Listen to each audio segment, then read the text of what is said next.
It's my life. Lazy, lazy, lazy, lazy, lazy.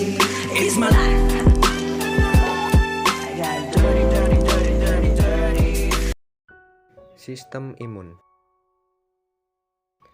Seorang guru honorer lumpuh setelah mendapat vaksin COVID-19. Pertanyaan pertama, benarkah vaksin dapat menyebabkan kelainan atau penyakit pada tubuh lainnya? Seperti pada artikel lainnya yang mengatakan bahwa vaksin COVID dapat menyebabkan rentan terhadap penyakit herpes. Jadi setiap obat, vaksin maupun suplemen yang dapat menimbulkan efek samping. Efek samping yang muncul tuh ada yang ringan maupun berat. Tapi sampai sekarang beberapa laporan yang menyebutkan bahwa vaksin COVID-19 seperti juga vaksin pada umumnya itu berpotensi menimbulkan efek samping. Meski efek samping yang muncul tergolong ringan dan tidak berbeda jauh dengan efek samping dengan vaksin lainnya. Hingga saat ini untuk vaksin COVID-19 masih terus dikembangkan dan diteliti oleh berbagai perusahaan farmasi dan lembaga kesehatan terkait efektivitas dan keamanannya. Untuk mendapatkan izin edar suatu vaksin harus melalui 3 fase uji klinis. Nah, sejauh ini beberapa laporan menyebutkan bahwa ada beberapa efek vaksin COVID-19 yang dapat muncul, diantaranya demamnya ringan atau kemerahan di lokasi penyuntikan vaksin, kelelahan, sakit kepala, nyeri otot, dan sendi di sekitar area suntikan. Beberapa efek samping tadi merupakan efek samping yang ringan yang umumnya bisa sembuh dengan sendirinya. Muncul efek samping tersebut sebenarnya menandakan bahwa tubuh menerima vaksin yang sedang membentuk kekebalan dan imunitas terhadap penyakit COVID-19.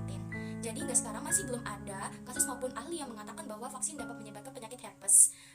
Tips yang dapat kita lakukan untuk meringankan efek samping itu yang pertama, kita dapat mengonsumsi air putih lebih banyak dan teratur, atau kita bisa memberikan kompres air dingin di bagian area yang sakit, atau mengonsumsi obat pereda nyeri seperti paracetamol dengan sesuai anjuran para dokter, dan beristirahat. Nomor 2, bagaimana penjelasan tentang kasus tersebut? GBS atau Guillain-Barré Syndrome adalah kelainan langka yang dialami oleh sistem kekebalan tubuh merusak sel saraf, menyebabkan kelemahan otot dan terkadang kelumpuhan. Meskipun penyebabnya tidak sepenuhnya dipahami, sindrom ini seringkali terjadi setelah infeksi virus atau bakteri. Jadi, guru honorer tersebut tidak sepenuhnya lumpuh karena vaksin COVID-19. Vaksinasi adalah cara efektif, simpel, dan aman untuk melindungi kita dari penyakit berbahaya sebelum kita terkena penyakit tersebut. Vaksinasi memanfaatkan daya tahan tubuh alami untuk membangun pertahanan ke infeksi-infeksi khusus dan membuat sistem imun kita menjadi lebih kuat.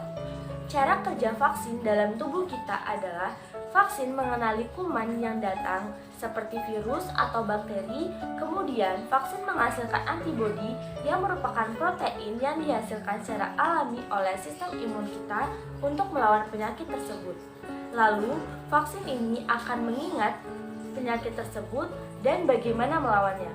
Jika kamu terpapar penyakit tersebut, sistem imun kamu akan dengan cepat melawan dan menghentikannya sebelum kamu sakit. Hebatnya, vaksin hanya mengandung bentuk kuman yang telah mati atau dilemahkan seperti virus atau bakteri. Mereka tidak menyebabkan penyakit atau memberi resiko komplikasi. Vaksin biasanya berisi mikroorganisme, misalnya virus atau bakteri yang sudah mati atau masih hidup tetapi dilemahkan. Vaksin juga bisa berisi bagian dari mikroorganisme yang bisa merangsang sistem kekebalan tubuh untuk mengenali mikroorganisme tersebut. Bila diberikan kepada seseorang, vaksin akan menimbulkan reaksi sistem imun yang spesifik dan aktif terhadap penyakit tertentu. Misalnya, vaksin flu untuk mencegah penyakit flu dan vaksin COVID-19 untuk mencegah infeksi virus COVID-19. Biasanya, vaksin dimasukkan ke dalam tubuh manusia dengan cara disuntik. Untuk pertanyaan kelima, penyakit apa sajakah yang dapat dicegah menggunakan vaksin?